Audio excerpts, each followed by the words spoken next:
Assalamualaikum warahmatullahi wabarakatuh. Nama saya Sherly Wulandari, NPM 18430054, Prodi Ilmu Komputer.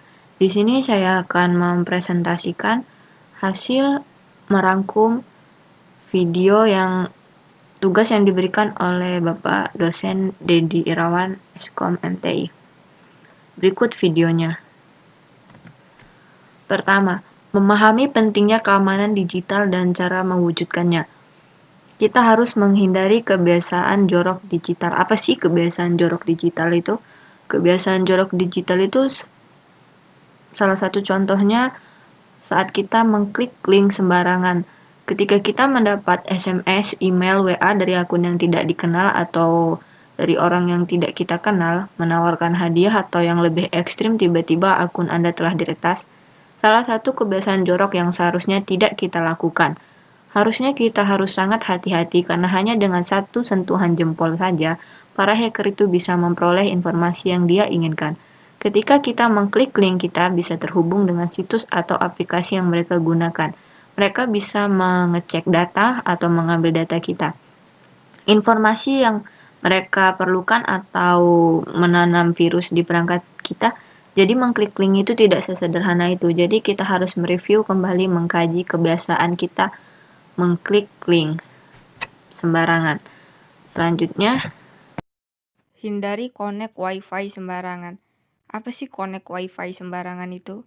Connect wifi sembarangan, pasti semua kita pernah melakukan connect wifi di tempat nongkrong di mana saja yang menyediakan wifi, menanyakan password wifi kepada pelayan. Tapi pernah nggak sih kita berpikir siapa sih yang mengelola wifi tersebut? Kadang wifi di tempat umum itu memang tidak aman karena kita tidak tahu siapa yang mengelola wifi itu. Karena ketika kita connect wifi, kita memberikan akses jaringan itu untuk mengakses informasi dari perangkat kita. Contohnya, saat kita mengkonekkan laptop ke jaringan wifi, dari jaringan yang terkonek itu, jaringan itu bisa melihat IP kita, melihat perangkat alamat kita, melihat informasi di dalamnya. Kita perlu mengkaji kebiasaan connect wifi di tempat umum ini. Kenapa? Karena seringkali di tempat umum itu para hacker membuat nama wifi yang sama. Untuk mengatasi itu, kita bisa saja menanyakan ke pelayan misalnya atau ke siapa yang bersangkutan di situ. Kita langsung tanyakan, nama wifi apa saja sih yang mereka sediakan. Walau ini terdengar sedikit ribet, tapi itu demi keamanan kita.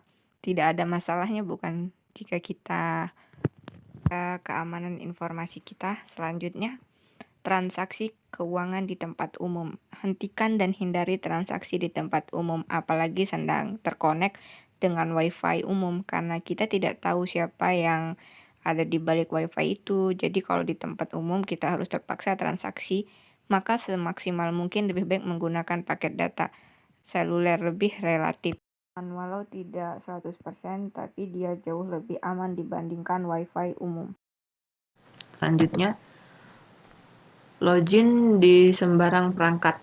Hindari login di sembarangan perangkat. Contohnya saat kita login di warnet, memasukkan perangkat yang kita punya lalu kita lupa menglogout akan akun kita, maka itu sangat berbahaya karena akun kita akan sangat mudah untuk diambil orang lain.